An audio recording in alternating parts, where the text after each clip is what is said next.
नमस्कार मित्रों मैं पंकज कुमार कौशिक और आप देख रहे हैं बी पब्लिक न्यूज। मित्रों, आज बी पब्लिक न्यूज की टीम खपड़िया बाबा आश्रम को दिखाने के लिए आप सभी को खपड़िया बाबा के जो समाधि स्थल है वहां पर आई है। मित्रों, यही वो महान संत खपड़िया बाबा का आश्रम है जिन्होंने गोमुख से लेकर और गंगा सागर तक 2 बार गंगा नदी किनारे किनारे पैदल यात्रा किए थे। उसी महान संत का ये समाधि स्थल है। मित्रों, ये वही खपड़िया बाबा हैं जिन्होंने जज की नौकरी छोड़कर और संत बन गए। और संत बने तो एक ऐसे संत बने, शायद इनके समय में इन जैसा कोई भारत देश में संत नहीं था। उसी खपड़िया बाबा के समाधि स्थल पर हम आए हैं आप सभी को दिखाने के लिए। मैं कैमरामैन से चाहूंगा कि एक बार उन खपड़िया बाबा को, वो जो हमारे देश के महान संत थे, उनका एक बार आप हमारे दर्शकों दर्शन करवाइए। यही वो महान संत हैं जिन्होंने इस देश में गौमुख से लेकर गंगा सागर तक 2 बार पैदल यात्रा किए थे। ऐसे हमारे महान संत खपड़िया बाबा थे। इस समाधि स्थल के ठीक सामने, ठीक बगल में उनकी एक प्रतिमा लगी है, वो एक खपड़िया बाबा है।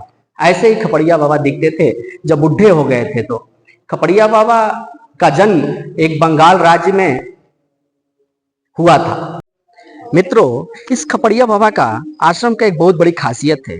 यहाँ पर जो भी लोग आते हैं, उनके अंदर यदि नेगेटिव ऊर्जा होती है तो अपने आप खत्म हो जाती है, और उस व्यक्ति के शरीर के अंदर जो पॉजिटिव ऊर्जा एनर्जी होती है अपने आप उनके शरीर के अंदर समाहित हो जाती है। ये खपड़िया बाबा आश्रम का एक बहुत बड़ा खासियत है। जो भी लोग यहाँ आते हैं, यहाँ उस चीज को अनुभव करते हैं। खपड़िया बाबा ये बचपन से संत नहीं थे। इन्होंने 8 साल तक जज की नौकरी की, और 8 साल जज की नौकरी करने के बाद इन्होंने जज की नौकरी छोड़ दी। और जज की नौकरी छोड़ने के बाद इन्होंने वैराग्य को अपना लिया। और वैराग्य भी अपनाए, भी तो ऐसे अपनाए, उनके जमाने में इन जैसा कोई इस भारत देश में कोई संत नहीं था। ऐसे संत खपड़िया बाबा का जन्म बंगाल राज्य में हुआ था। उन्होंने बंगाल को छोड़ अभी ये जहाँ आश्रम है, ये खपड़िया बाबा का इस स्थान, ये जगह का, ये उत्तर प्रदेश बलिया जिले में बैरिया से 3 किलोमीटर दूर एक सरकीर्तन नगर गांव है। उसी गांव में ये खपड़िया बाबा का समाधि स्थल है। तो खपड़िया बाबा का जो जन्म था वो बंगाल राज्य में जन्म हुआ था उनका, और वो समय 1830 ईस्वी में उनका जन्म हुआ था। और 1830 ईस्वी में खपड़िया बाबा का जन्म हुआ था, और जो उनकी जो लास्ट सांसें लिए थे वो इसी आश्रम में लिए थे। वो दिन 23 जनवरी 1986 था। उन्होंने, खपड़िया बाबा ने 156 साल जिए थे। ऐसे महान संत बिरले ही इस धरती पे जन्म लेते हैं। उन्हीं खपड़िया बाबा का यह आश्रम है। खपड़िया बाबा में एक बहुत बड़ी खासियत थी, वो जहाँ जाते थे वो पैदल ही जाते थे। वो कभी किसी आधुनिक चीजों का इस्तेमाल नहीं किया। इस आश्रम के जो अभी मुख्य पुजारी हैं वो हमारे साथ हैं। मैं उनसे जानना चाहूंगा कि जो ये खपड़िया बाबा थे वो जज की नौकरी क्यों छोड़ दिए। बाबा, वो खपड़िया बाबा जज की नौकरी क्यों छोड़ दिए थे? छोड़ दिए थे, अपने पाहु को फांसी चढ़ा दिए थे, कोई गलत काम कर दिया था। अच्छा, इसीलिए छोड़ के खप्पड़ ले लिए, एकदम संन्यास ले लिए। अच्छा, उसके बाद वो जज की नौकरी छोड़कर वैराग्य को अपना लिए। एकदम साफ वैराग्य अपना लिए। हाँ, बहुत जगह तपस्या किए वो, बहुत जगह। हाँ, मैनपुरी में है अभी। हाँ, मैनपुरी में हरिहर में यहाँ जोग ना, इहो जोग भइल बा, 11, 12, 13 का भइल बा, हवन भइल बा यहाँ। और वहाँ पूरा जग बहुत आदमी गइल बा, दुआबा क्षेत्र के ढेर आदमी गइल बा। अच्छा, इस बाबा खपड़िया बाबा का तो इस देश में सैकड़ों आश्रम है, लेकिन यहीं पे उनकी समाधि हुई थी। हाँ, यहीं पे समाधि, वो अंतिम सांस यहीं लिए थे, यहीं पे उनकी मृत्यु हुई थी। और संत परंपरा के अनुसार उनको यहीं पे समाधि दिया गया। देख रहे हैं, हाँ, समाधि स्थल है, यही समाधि स्थल है। हाँ। और बाबा, एक जब वो तपस्या करते थे, जब खपड़िया बाबा तपस्या करते थे, तो ये उनकी समाधि वाली दिन है, जो जिस दिन वो उनकी मृत्यु हो गई थी। ये जो आप तस्वीर देख रहे हैं, ये तस्वीर उस समय की है जब खपड़िया बाबा की शरीर प्राण को त्याग दी थी। उस समय का ये खपड़िया बाबा का मूर्ति बनाकर उसको दर्शाया गया है। तो ये जो आप दृश्य देख रहे हैं, ये खपड़िया बाबा जब एक जंगल में तपस्या कर रहे थे, उस समय इनके पास एक भेड़िया आकर खड़ा हो गया था। लेकिन इनके तपस्या में इतना बल था, इतना इनके तपस्या में त्याग था कि उनके लिए वो भेड़िया कुछ नहीं कर पाया और वह आया और कुछ देर तक रुका और चला गया। ऐसे भी एक दृश्य और है, आप सभी को वो भी दिखा रहा हूँ। ये खपड़िया बाबा एक जंगल में सोए थे। उस समय एक शेर आ जाता है, उनको टच करता है और सूंघ कर चला जाता है, पर उनको कुछ हानि नहीं पहुंचाता है। ये हमारे जो धर्म के, हिंदू धर्म की एक परंपरा थी, संत समाज, उनमें इतना ताकत होता था कि उनके लिए ये नरभक्षी पशु भी वो दयावान बन जाते थे। और एक मित्र, आइए मित्रों, एक चीज और आपको दिखाता हूं। एक ये तस्वीर, ये जो आप देख रहे हैं, ये मूर्तिकार ने बहुत ही अच्छा, उनकी जो जीवन की जितनी भी कार्य थी उनको एक मूर्ति के माध्यम से सभी को दर्शाया गया है, सभी को दिखाने के लिए। एक ये जो आप देख रहे हैं, ये उनके बहुत ही चहेते भक्त थे। ये भक्त बहुत ही उनके प्यारे भक्त थे, जिनसे वो बहुत लगाव रखते थे।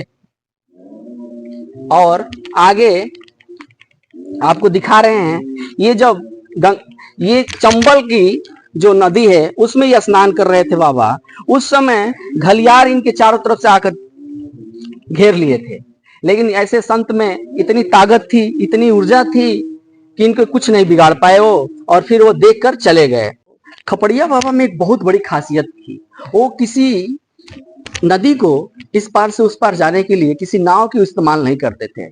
ऐसे ही वो पलस्ती लगाकर बैठ जाते थे और नदी के इस पार से उस पार चले जाते थे। उन्होंने कभी अपने जीवन में नदी में तैरा नहीं और ना ही किसी नाव के इस्तेमाल किए, पर उनकी ऐसी तपस्या में दम थी। ऐसे वो तपस्वी पुरुष थे जो गंगा नदी हो या सरजू नदी हो, किसी नदी में वैसे ही बैठ के इस पार से उस पार चले जाते थे, पलस्ती लगाकर बैठ जाते थे और इस पार से उस पार चले जाते थे।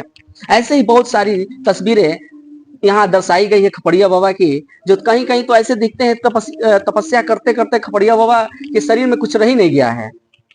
ये तस्वीर एक और आपको दिखा रहे हैं, ये तस्वीर के माध्यम से दिखाने की कोशिश कर रहा हूं मैं आप सभी को कि ये खपड़िया बाबा के अगल बगल में जो आप जंगली सुअर देख रहे हैं, ये मध्य प्रदेश के किसी जंगल में जब तपस्या कर रहे थे बाबा, उस समय की है।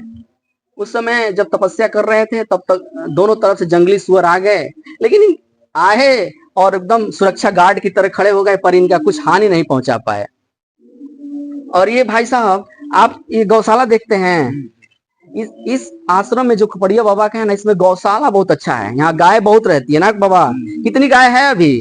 अभी 8 गो गाय है। अभी 8 गाय है। 8 गाय। हाँ, सब दूध देती है ना? 4 गो देती है, सब छोटे बड़े मिला के। छोटे बड़े मिला के।